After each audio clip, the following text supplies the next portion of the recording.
and welcome to our webinar, Combating Cart Abandonment with Conversational AI. Thanks for joining us. I'm Samantha from Glossy, and I'll be your moderator. Today's webinar is sponsored by Zoovu. Zoovu engages and advises millions of consumers every day to help them find the perfect products and services.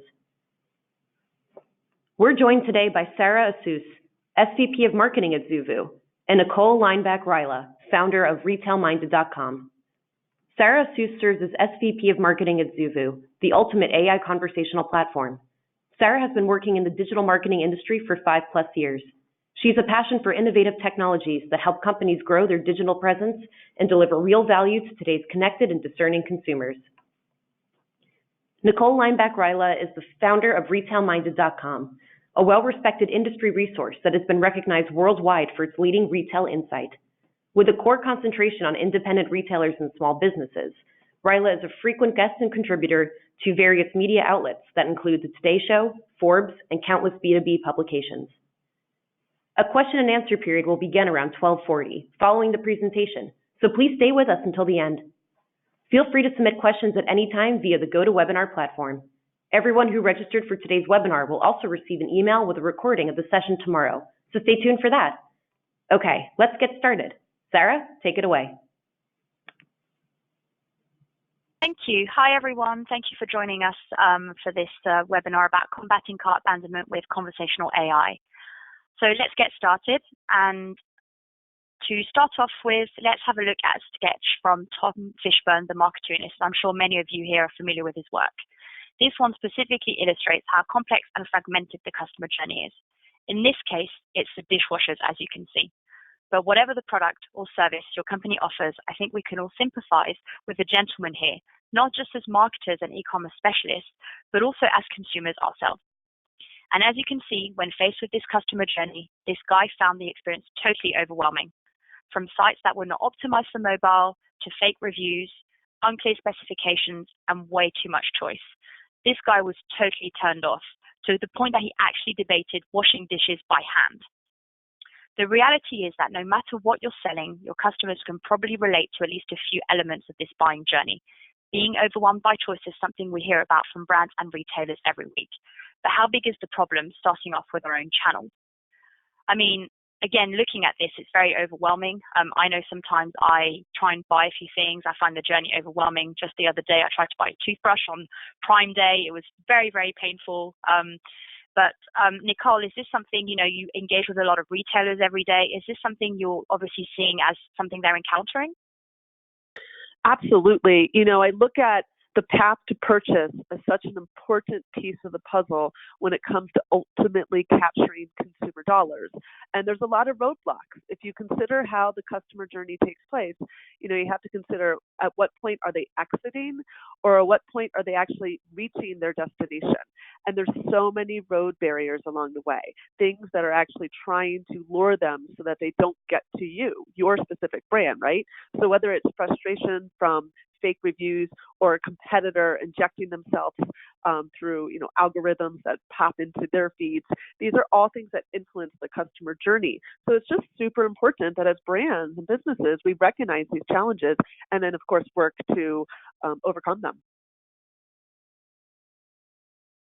And, just to lead on to Nicole's point here as well, Zoovu did some research recently, and we found that 71% of consumers actually abandon a website purchase as it's too confusing to make a decision. So again, there are a lot of different touch points coming all over the place, a lot of different ways of being communicated. And so when they do start a search, they abandon the purchase and the search a lot of the times. And what we also found is that 54% actually switch to a competitor that provides a different experience, an easier experience to help them find what they're looking for. So again, focusing on the fact that the path to purchase is very complex. There's a lot of different steps, a lot of different interactions, and sometimes your competition can just take you away from that, can take the consumer away from that journey. And after all that, when they move over to your competitor or simply don't end up buying, they look like this.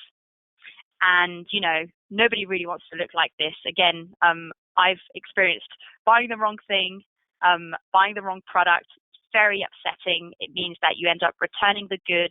It means that you might not be as loyal as you might have been to the brand. And, this is not something that we want our consumers to really feel like. Again, relating to you as consumers, is that really how you want to feel?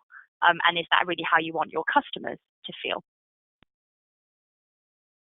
Yeah, Sherry, you make a great point there, because I look at this and I immediately think of how when people are frustrated or disappointed, while they might not be loyal to that brand, the other thing they do is tell their friends and family. So it's actually an extension of disappointment that just spreads itself like the domino effect, so to speak. Yeah, totally. And I mean, a lot of our customers, and we see that's a lot of the reasons why, they do come to Zoovu, or that's some of the challenges they're trying to deliver is, we understand that for health and beauty, a lot of the time it is word to mouth, and it is about referrals, it is about reviews, and it is about getting feedback from others. And this does impact that a lot, especially if someone is not buying the right thing or having the right experience at the offset. For us at Zoovu, this is something obviously we call choice paralysis. So it's the moment in time when we overanalyze or overthink a situation, and it causes us as consumers to be paralyzed, meaning that no action was taken, therefore a solution is not reached. This is obviously not good for a retailer perspective, and again, it impacts the decisions we make, it impacts the reviews, it impacts the feedback, and it impacts overall sales for retailers and brands alike. Something as well that we at Zoovu recognize quite strongly is the brand and consumer disconnect. There's a fundamental miscommunication between the brand and the consumer. Consumers aren't product experts, and they don't necessarily speak the same language as brands and retailers. And something that the brands and the retailers really need to start thinking about is, how do they translate and be heard by the consumer? How do they transform the way that they engage into needs and benefits to provide a superior customer experience in order for those customers to make confident purchase decisions? Again, this is a lot of the issues we tend to see between our customers and their consumers. It's how do we bring that digital experience to life? How do we bring that in-store back onto the online? And how do we start bridging that disconnect in terms of the way that the consumer wants to be spoken to and the way the brand and the retailers feel comfortable speaking? Mike George at QVC says it best: with more and more technology available to consumers and marketers, consumers are craving humanity and personalization in the face of an impersonal shopping experience. So we need to find ways to simplify the complexity. Okay, so we've talked about a few stats, a few kind of issues going on in the customer journey. I'd like to quantify some of this in terms of revenue for you to really give you a picture of what that could mean. So let's say your average order value is $20, and maybe you're selling mascaras or lipsticks or shampoos, and your transactional volume online is 230K orders. Remember that stat I shared at the beginning, whereby 71% of consumers have switched from a site to a competitor because they couldn't find what they were looking for? Well, that 29% loss represents a potential loss of almost 10 million in revenue. Even if you can capture 10 or 20% of that, that would be a huge gain. Sorry, 1.5 million potential loss in revenue there. I missed my number. Okay, but what if you had a bigger average order value? So, some of you guys are probably selling some higher end products, maybe skin cream, maybe facial toning device, and your average order value is $100. Applying the same logic of the 71% drop off, so obviously you're only retaining 29% of your customer base when they land to your site through, SEO, PPC, advertising that you're probably doing in your marketing efforts. That 71% represents a potential loss of $10 million. So again, just thinking about, you put a lot of effort into marketing strategies, you put a lot of effort into advertising, a lot of effort into social, and you're potentially losing 71%, which is representing 10 million for a $100 average order value, or 1.5 million for an average order value of $20. Is still a big number. And again, recovering 10, 5, 20% of that would make a very big difference to the revenue and the profit you're making for the business. So ultimately, it is the age of digital assistants. Consumers need more support across digital channels than ever before in order to find the perfect product. And in recent years, there have been many different types of assistive technology popping up, ranging from augmented reality to conversational marketing platforms. We've seen a lot of different things come out in the last few months. It's all very exciting. The problem is, where do we focus? Where do we look? And that becomes a big issue for marketers alike. What I'd like to do now is just walk you through different types of technologies that have recently been emerging in the last 12 months. So I don't know whether you all remember this. This smart mirror video, which you've got screenshots of here today, went viral during NRF's big show. It shows how this lady can select the color of her hair by simply selecting a color and watch it change live. Like I said, it was very exciting at the time. I think you can find this on YouTube. It looks pretty cool from understanding. And Nicole was at NRF as well as a speaker. I know, Nicole, you mentioned having potentially seen this as well, right? I did. In fact, I did it as well at Shop Talk. So it's a lot of fun and it totally engages people. What I loved about it was that there was actually a wait. There were people standing around the various people experiencing it, and they wanted their turn. Do you know what I mean? So it truly delivered that shoppertainment experience that customers really want and expect nowadays. Yeah, and again, it comes back to the quote from Mike George. You know, we're moving to a digital, more of a digital age, but how do we try and recreate that amazing experience you have in store, and how do you make it more fun but make it digital? And I think a lot of the technologies we're seeing today popping up is, how do you make it more fun? How do you make it memorable? How do you make it stand out? And I think I remember this really well. I thought it was great. It was a stand not too far from ours, and I really loved it. That's why I like talking about this one. I also wanted to mention, you know, we talk about smart mirrors. There's also smart changing rooms. I think in New York recently, if any of you guys are based in New York, they opened like a smart mirror gym concept, which I think is amazing. I just want to point that one out. If you ever wanted to go and see it, there's a store on Fifth Avenue. You can go in and check it out. It's definitely worth the trip to just even you guys as consumers to feel a different kind of smart mirror type experience and seeing how it can be really done within fitness, not just beauty. Then the next example that I really want to cover is gamification and appification. Obviously, that's been rising for quite a while, and I'm not sure if you're all familiar with Perfect 365. Again, I would definitely urge you to try this out. It's really fun. I've got a smile on my face just talking about it because it's actually quite a fun app. And I know in the last few days they've been talking about this aging app. Very similar concept, but obviously this is all about health and beauty and hair color and makeup and trying them out. And it means that brands and retailers are able to kind of promote some of their different makeup collection, different hair collection, and it gives the customer another experience. You know, if you're going to go to the hairdresser, they'll probably start asking you what type of color. I remember in the old days we used to have catalogs. It'd be really hard to see how that could look for you. Now we can do at-home dye and actually see what the dye type might look like on us. And that is really a game changer in the experience that we receive.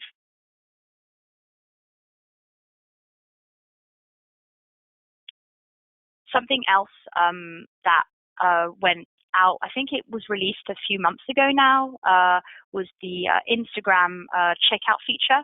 I'm sure you're all familiar with this. Again, this is something that really changed the game for brands and retailers out there. Social selling has been a big thing, and I'm sure I'll leave room for Nicole to comment on this, but there's Instagram and Pinterest. You know, Pinterest focused on helping people choose, helping people find similar products. Instagram, what they decided to do was, we all know that clicking through and taking your customer away from the experience or adding too many clicks can be very painful and you can lose the experience. As marketers, that's something we know occurs. So what Instagram decided to do was obviously say, well, rather than navigating customers to your website, we can help them purchase within Instagram and you retain more of the customer base rather than directing them over to something else. And I think this is extremely popular within Generation Zs and Millennials. So this is definitely something that I know is exciting and came out earlier this year. Yeah, I think this is so fun, and I think the future of commerce is definitely going to be shaped by social commerce and, various other actual avenues that are changing that path to purchase. I was talking to my 16-year-old niece the other day, and, she's very into her fashion and her makeup and her beauty brands. But I said to her, how do you discover the products that you want to buy? And she said, well, I typically start with a hashtag on Instagram. She's like, and through that hashtag search, I ultimately find brands that I want to learn about, and that's where I make my purchases. So her path to purchase started with a hashtag search that ultimately led her to buying something via social selling. Whereas, let's say, a 40-year-old consumer might be scrolling through Instagram, visiting friends' feeds or their own feeds exclusively, and then ultimately buy something from there. So it's really interesting to be able to understand how the variations of customer journeys take place and how social selling is impacting their ultimate path to purchase, so to speak. So I think one of the main questions here when we talk about these three different examples of technology is, how can you actually revolutionize the shopping experience at scale? Obviously, Nicole's mentioned, using the hashtag in Instagram. We just talked about augmented beauty. We just talked about smart mirrors. Some of these are very much app-based, and some of these are more interactive and fun. But are they really converting? Are they really helping provide true ROI and increase conversion? They're definitely, providing that customer experience. But as marketers, we've all got targets, we've all got goals. And is it really helping make sure that we get the conversions and, meet the targets that we're supposed to be meeting? So obviously, this is where Zoovu comes in. This is where we help. So at Zoovu, we talk about digital consultants. We talk about the fact that, we bring in a highly interactive way of engaging, just like artificial augmented beauty and augmented reality, as well as social selling. But we have the added bonus of actually helping shoppers choose. The way that we believe in it is, replicating the in-store experience onto the online. We just talked about the digital engagement, the digital sphere growing and buying online, but we're losing this human engagement. And I know that's a big, crucial problem within health and beauty, who you're normally used to going into a store, into a Macy's, into a Bloomingdale's.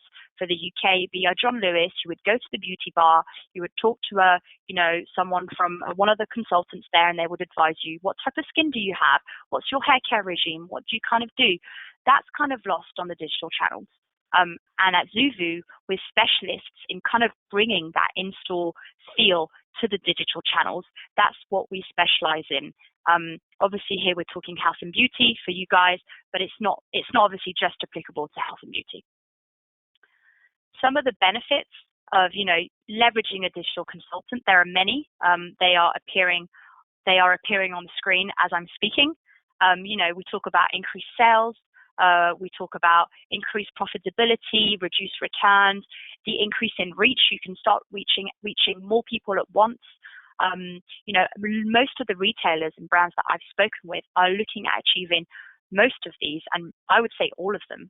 It's very important for their marketing strategy and growing their brand presence as well. So, a digital assistant can really help you do just all these things at scale. Taking the pressure off your marketing and e-commerce heads so that you can get back to their day jobs and let conversational AI do the heavy lifting. So rather than me doing all the talking, I will show you some live examples so I can let my customers do the talking for me. So the first example I really want to talk you through is Clairol. And Clairol is one of our most successful, they're all successful, but one of my favorites, should I say. And what it's actually doing in the Clairol assistant is that what it's supposed to be doing is that it's helping people find the perfect hair care regime. I'm so sorry, there's supposed to be a video showing up here to show you how this works, but I seem to be having a few technical issues. So I'm hoping you can see this later. We can make sure you get a visual of this. It's one of my favorites. It basically starts asking a series of questions around your hair care regime. Where do you buy hair dye? What kind of hair dye do you buy? How frequently do you buy hair dye? Do you do it at home? Do you do it at a salon? And what it starts doing is it's collecting tiny bits of information about you as a person and your behaviors, just like an installed sales system would do.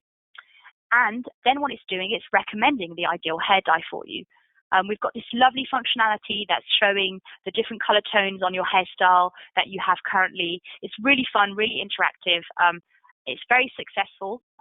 We obviously won an award recently with Glossy, funny enough, for the experience that the Clairol assistant have. Something that Clairol are doing, however, that makes it different, they're plugging in all the data they're collecting into their CRM. And what they're actually trying to do is not just a series of pretty pictures with a few questions and answers to engage.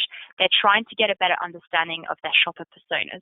They're trying to get a better understanding of the different types of hair dyes by shopper personas and shopper profiles, so they can then start enhancing their marketing strategy and retarget them.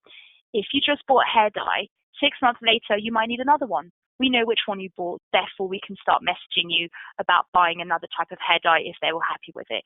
They immediately start strengthening their product recommendations and the rest of their marketing strategy. Another favorite one of mine, this time the video is working, so I'm pleased. Another favorite one of mine is Ciccone. They're a German-based brand, and what they actually decided to do was they wanted to provide their customers with a memorable and successful experience with gifting.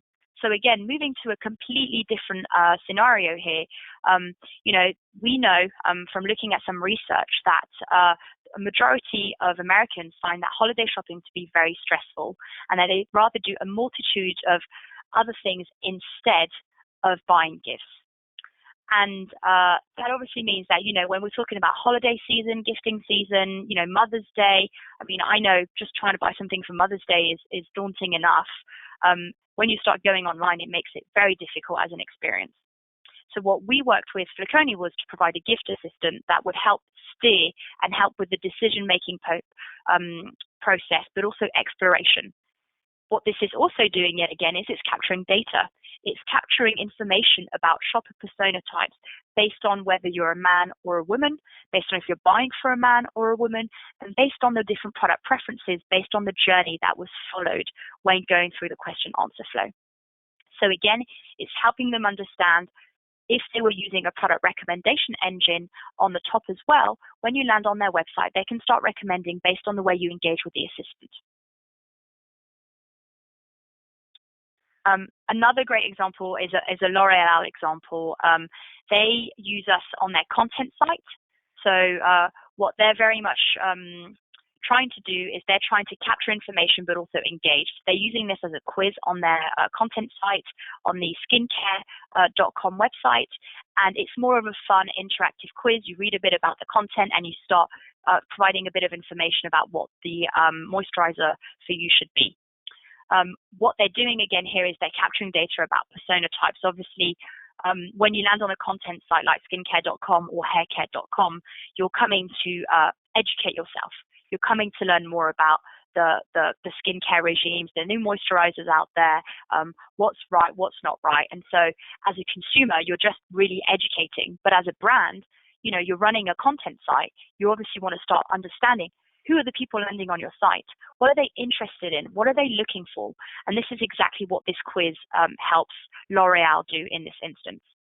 Fun fact for you, L'Oreal were actually looking at using augmented reality technology in the first instance before selecting a digital assistant type quiz for their website. What they found is that the digital assistant technology was more tried and tested, but also that it really does increase engagement and also leads to more results. So again, we have different types of technologies out there. It's always kind of hard to decide which one's right. Promoting Zoovu, obviously, digital assistance is more tried and tested. And we've been with L'Oreal for almost 2 years now, and I believe we're expanding to a few other product ranges, so it's obviously working for them. And then my final example for today, in terms of letting my customers speak for us, is Moroccan Oil. Just a little bit of background about Moroccan Oil. They are a amazing brand. They sell on lots of different kind of retailer sites and obviously in store. And we work with them on a daily care bundle for shampoo, conditioner, and hair mask. And what they wanted to do was capture data. So obviously we work with them on the CRM front. They wanted to also do email follow-up. So we have a lead gen capture functionality embedded within the assistant. And they wanted to do bundling. So what they wanted to do was provide a hair care regime rather than just a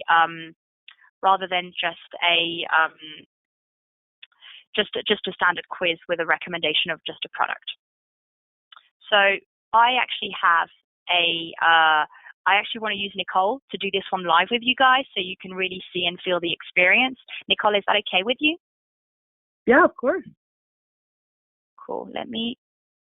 I'm having some issues. Oh, here we go. Sorry, I'm just having some issues with my mouse.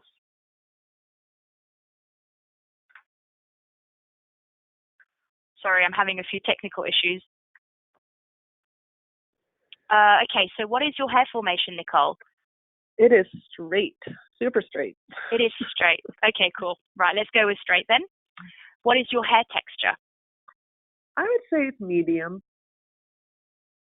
Medium, okay. How's your hair color treated? All over? Is it natural? I have some highlights. You've got some highlights, okay. Yeah. Definitely not all natural.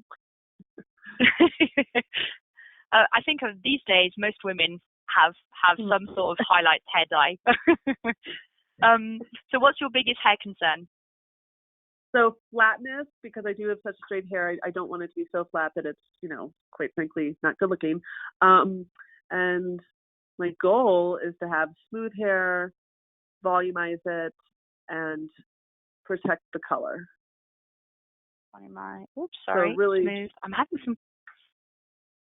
Oh, after making selection. Okay. Well, primary. I think it lets me pick one because all of those, let's see. I'm going to go with smooth. Let's do first protect, whichever there. Smooth? Let's go with smooth. Hair now. Okay. So there you go. So what they're able to do is they're saying, here's your profile, Nicole, and here's your daily care. So rather than telling you, here's your best conditioner or here's the best shampoo, they're actually telling you, this is the shampoo, the conditioner, and the mask they recommend to give you that smooth kind of element you asked for your hair, considering the fact that you've obviously got some highlights. Yeah, I love that because as a customer, I think this is so beneficial because it just answers my questions immediately in real time. Yeah, and I think that's exactly what they were doing, and the main thing about shopping online, and if you go onto the Moroccan Oil website or any other website, it's how do you know which shampoo is the right one for you? I mean, how many times, and I'm going to compare it to an in-store experience, but how many times have I gone into like a Walgreens and I look at all the shampoos out there? I don't really know. I really actually just, people pick on price, they pick on brand preference, they pick on habit. But it's really hard sometimes to really know, you go to the hairdressers, they tend to say, use this type of moisturizer, hair moisturizer, use this type of hair conditioner.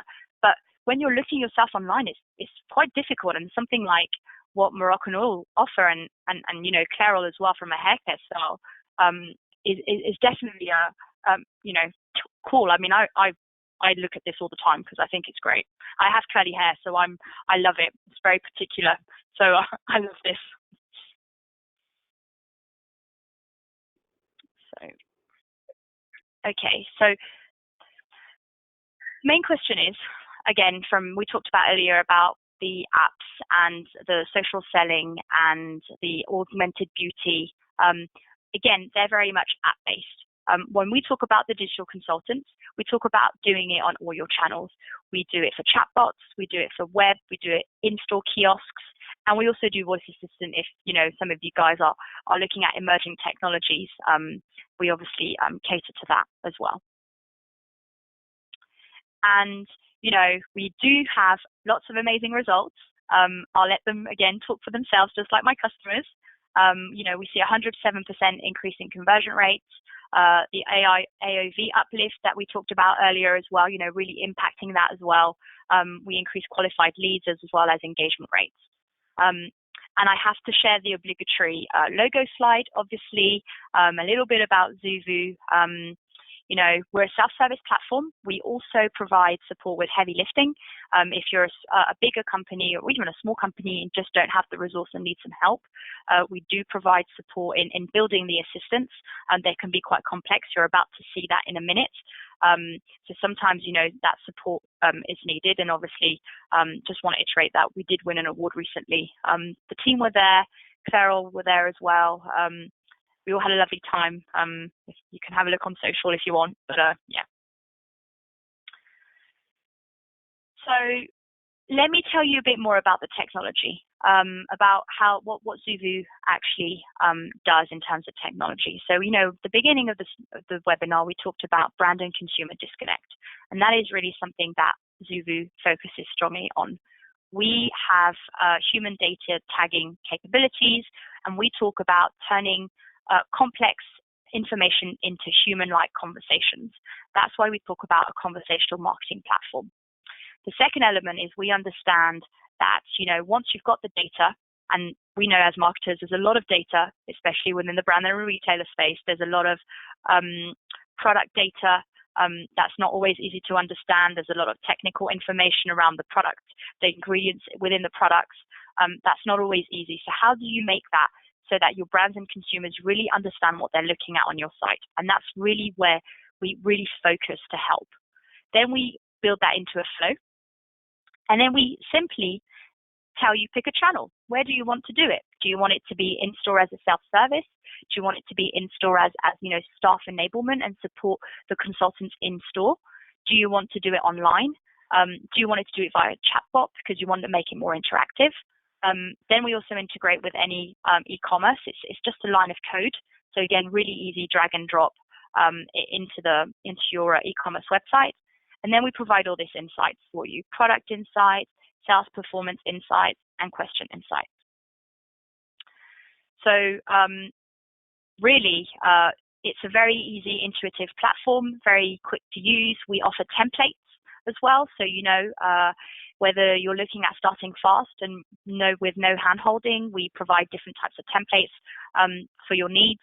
We also, like I said, provide the support in terms of carrying you forward and helping you build that. A lot of our templates will have a flow pre-built with some questions. We have different question types. Obviously today you saw a few videos, but you can add the lead capture. You can start asking some really specific questions. You can start adding multiple choice, free text if you wanted to, forms. Again, it's very much up to you and how you want to start driving that conversation. Then it's about, bringing your data into the platform. You can see here my example is showing an upload, but we do an API data feed, and it auto updates every time you change your product data, which I know changes quite regularly. It's auto updated for you as well.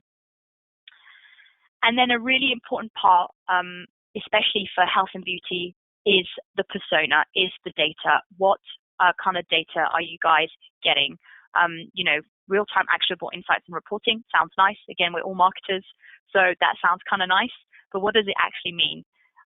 Something that we really help with, and this is something that we help very much L'Oreal with their skincare site, is product preferences. We're really able to capture information about persona types and product preferences. Which products are selling? Which ones are not? Why are they selling? Why are they not selling? We're also able to tell you, how is the conversation going? Are we losing customers at question 2?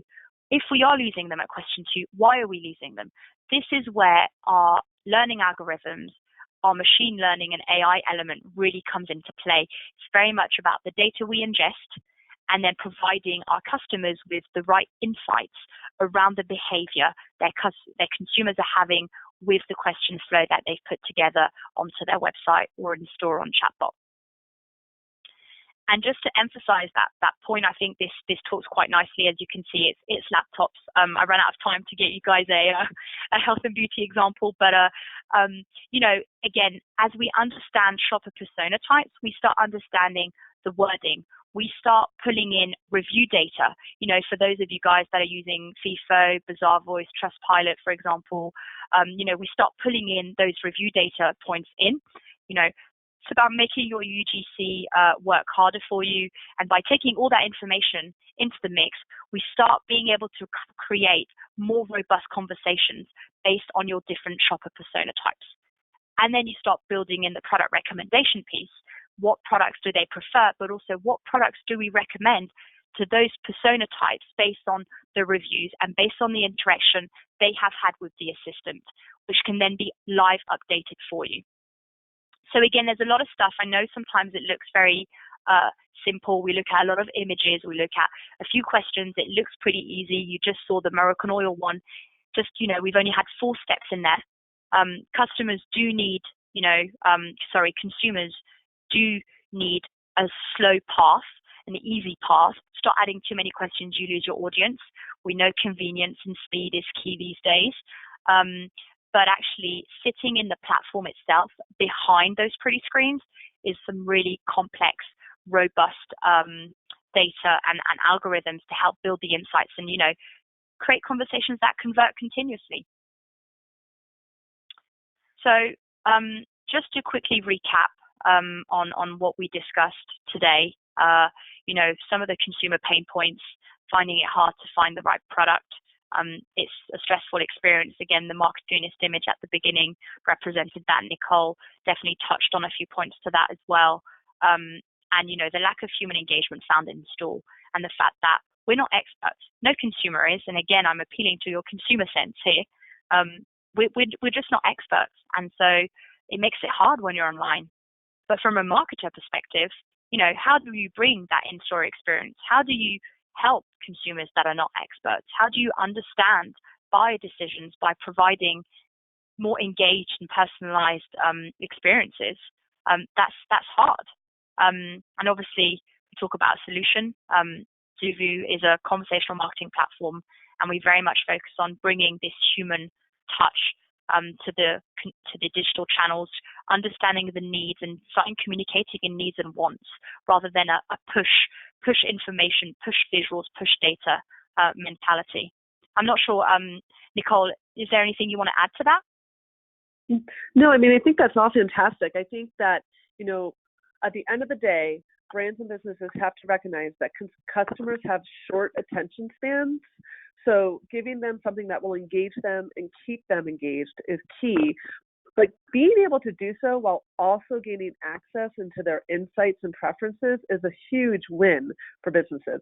So it's really offering so many benefits. And I think that that's the value that brands and businesses need to reflect on. Great. I think we're going into Q&A. That does bring us to 40 minutes in, which is what we promised you guys. Samantha, do we have any questions? Do we want to wait a few minutes? Well, first of all, I just want to thank you guys for all your great insights. And I do want to give a reminder for all of our attendees that the full recording of the webinar will be made available to you in a follow-up email tomorrow. So we're going to move on to the Q&A portion of the webinar. And keep in mind that you can ask your questions right now through the GoToWebinar platform. So the first one we have here asks, product finders have been around for a while now, and they want to know, how is your technology different? So, I did cover a big portion of the last slides, and hopefully you guys, that was clear enough for you guys. But the Zoovu technology is different because we don't simply help find products. We also help brands and retailers better understand their consumers and the products they buy, which ones they prefer, what product don't sell, why don't they sell. Our technology takes product finders way beyond simply filtering and pretty pictures. The slide I just had before really covers some of the extent of the insights and the data piece that Zoovu provide. There are a lot of product finders and quiz companies out there, I'm not going to lie, but I don't do what we do. They stick to pretty pictures and quizzes. And something actually that's worth mentioning that I didn't mention about Moroccan Oil is that they were actually looking at building this in-house. And this is something that's really worth pointing out. A lot of companies think, it's just a product finder, pretty picture, a fairly standard question and answer flow, like a quiz. And then they quickly realize, hold on a second, what about all the data? What else could we get out of this? And that's the conversation we had with Moroccan Oil. And we did manage to win them over because they immediately saw the power of the persona building and the product insights piece. Great. So we have another question. Someone would like to know if you have packages which accommodate all business sizes.